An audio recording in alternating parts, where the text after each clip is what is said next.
안녕하세요. 엉클즈 주간 경제 뉴스. 자, 오늘도 국내 금융시장, 그 다음에 가계금융과 관련된 얘기 준비했는데요. 1천만 원 넘는 주식 투자익 과세, 소득세율 최고 45%로 부자 증세, 뭐 이런 뉴스가 나왔습니다.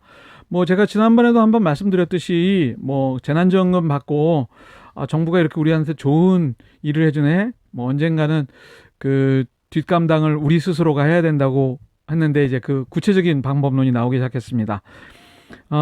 지난 22일 은행에 관해서 홍남기 부총리 기획재정부 장관이 세제 발전 심의위원회를 열고 2020년 세법 개정과 관련된 얘기들을 했는데 주된 내용은 그거죠.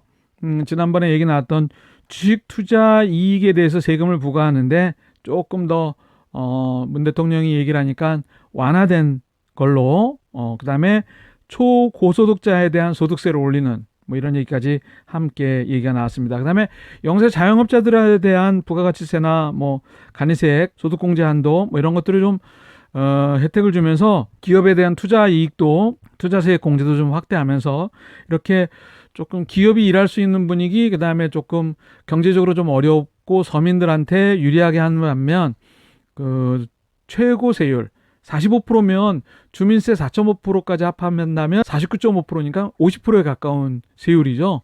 50%에 가까운 세율 구간을 만들 정도로 부자에 대한 그 증세를 더하겠다 이렇게 나섰습니다.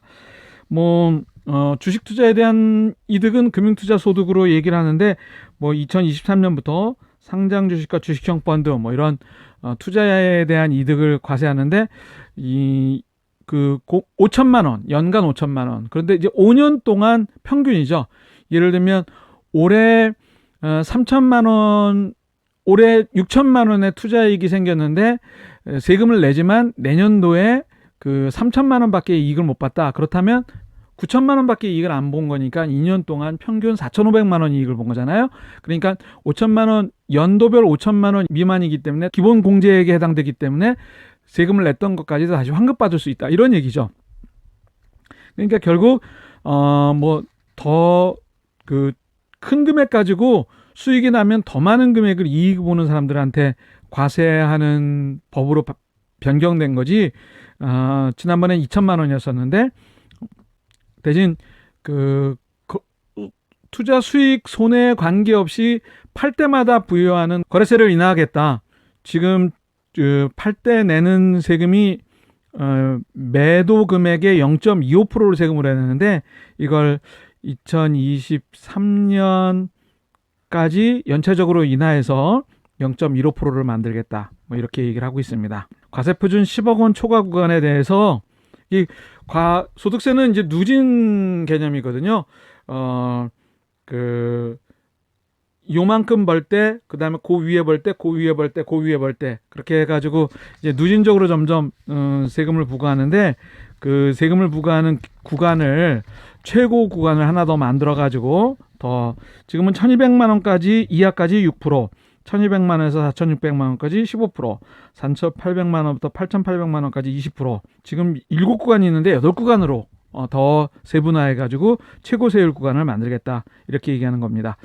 이렇게 해가지고 결국 예상되는 그 세수 증가는 그렇게 크지 않다라고 얘기를 했는데 서민들을 위해서는 세금을 더 줄여주고 고소득층한테는 세금을 더 걷고 그래가지고 결국 그 더하기 빼기를 하면은 그렇게 정부 입장에서도 크게 증가하지 않는데 그래도 약간은 증가하지 않을까라는 개인적인 생각이 있기 때문에 그거는 결과가 나와봐야 좀 알 것 같습니다. 엉클제 원포인트 코칭은 매년 세법이 개정됩니다. 정부 정책의 그 방향이 결정되는 거기도 하고요. 그다음에 그동안 모순이 있었던 법령들을 조금 현실화시키고 합리적으로 개선하기 위해서 있는 세법 개정인데 코로나 경제 이후에 그 정부 정책이 어떻게 흘러가는지를 조금 읽을 수 있는 그런 양극화가 심해지고 있는 경제 시스템이잖아요. 소득도 그렇고 자산도 그렇고 부동산도 그렇고 모든 부분에서 점점 양극화가 심해지고 있는데 빈익빈 부익부 이 문제를 해결하기 위해서 정부가 좀 많이 간섭을 해야 되겠다. 그러다 보니까 이제 복지 예산의 확대에 따른 뭐 재난지원금도 사실 복지 차원에서 이루어진 그런 정책이라고 생각하는데 정부의 역할이 점점 커져가면서 이 정부 역할이 커지기 위해서는 결국 돈이 좀 있어야 되는데 이 돈을 어떻게 조금 효과적으로 잘 관리하느냐, 세금과 그다음에 세출 부분을 민간과 정부의 조화를 어떻게 잘 만드느냐도 정부의 역할이긴 하지만 걷어들인 세금을 어떻게 효과적으로 잘 사용하느냐도 또한 정부의 큰 책임이기 때문에 이 부분에 대한 시민단체 또 국민들의 관심, 감시 이런 것들이 필요하지 않을까 그렇게 생각이 듭니다. 글쎄요, 뭐 이렇게 정부 역할이 커지는 것이 바람직한지 그건 또 다른 문제이기 때문에 기회가 되면 한번 논의해 보기로 하겠습니다. 자, 가계금융 얘기 한번 해볼까요? 주가 하락에 8천억 배팅 속타는 개미들. 아하, 이거 참 코스피 지수가 저항선이 될 거라고 한 2100선을 돌파해서 2200선에 안착하자 하락에 베팅했던 인버스 상품 투자자들의 손실이 점점 커지고 있습니다. 뭐 하락하면 이게 수익을 얻을 수 있는 게 있냐 그러는데 제가 한번 나중에 이 선물 옵션이나 이런 파생 상품까지 도입이 된다면 이런 상품들이 있을 수 있기 때문에 상품이 굉장히 많이 나와 있죠. 결국 코스피 지수가 올라가면서 개인 투자자들이 굉장히 많은 8천억 자금이 증시 하락에 베팅을 한 거거든요.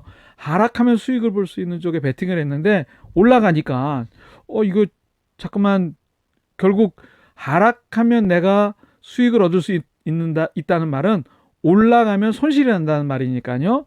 이 하락하는 것에 베팅을 한 개미들은 올라갈수록 손실이 커지니까 그래서 이제 안달이 난 겁니다.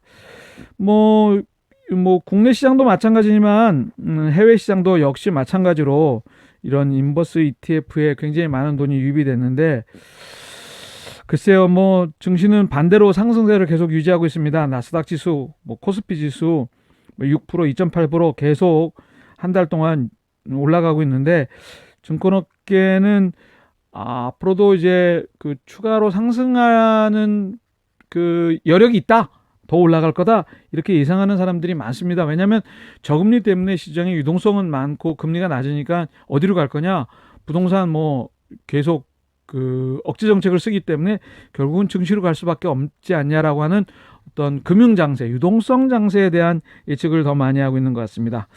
그래서 한국이나 미국이나 마찬가지로 유동성 장세에 대한 힘으로 주가들이 오르니까 하락에 배팅한 사람들이 근데 이제 제가 좀 유심히 보는 뉴스 하나는 금값, 은값, 주식까지 이렇게 세 개가 다 동시에 오르는 경우가 굉장히 드물거든요.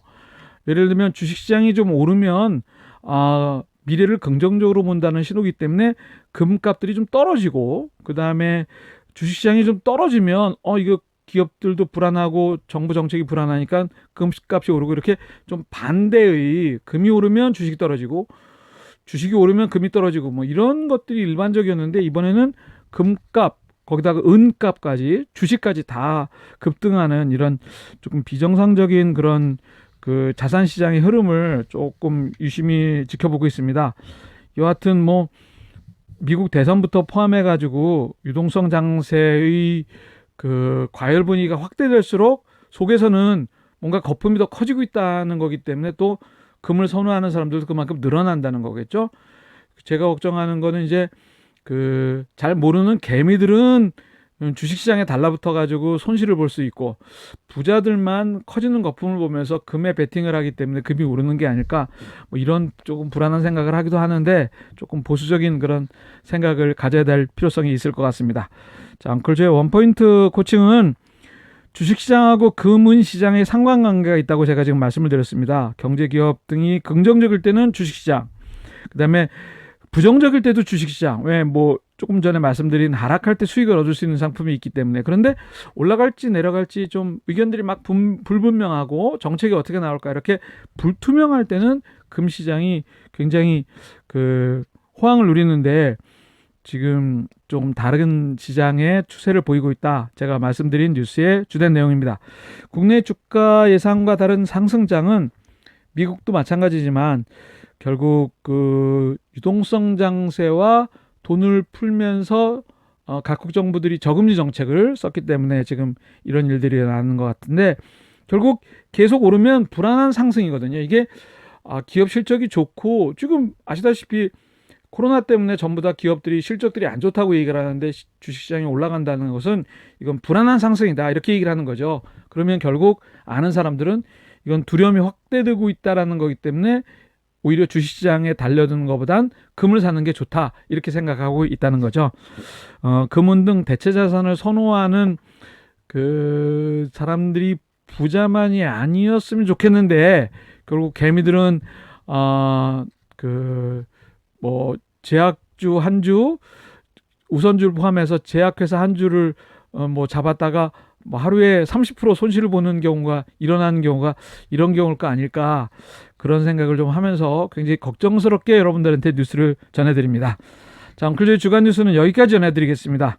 궁금하신 경제 금융 용어 뉴스, 돈과 관련된 고민 재무상담 좋습니다. 여러분들이 댓글을 통해서 보내주시면 저도 함께 고민해서 설명드리겠다는 약속을 드리면서 여러분들의 궁금증과 사연 엉클조는 기다리고 있겠습니다. 자, 다음 시간에 뵙겠습니다. 고맙습니다.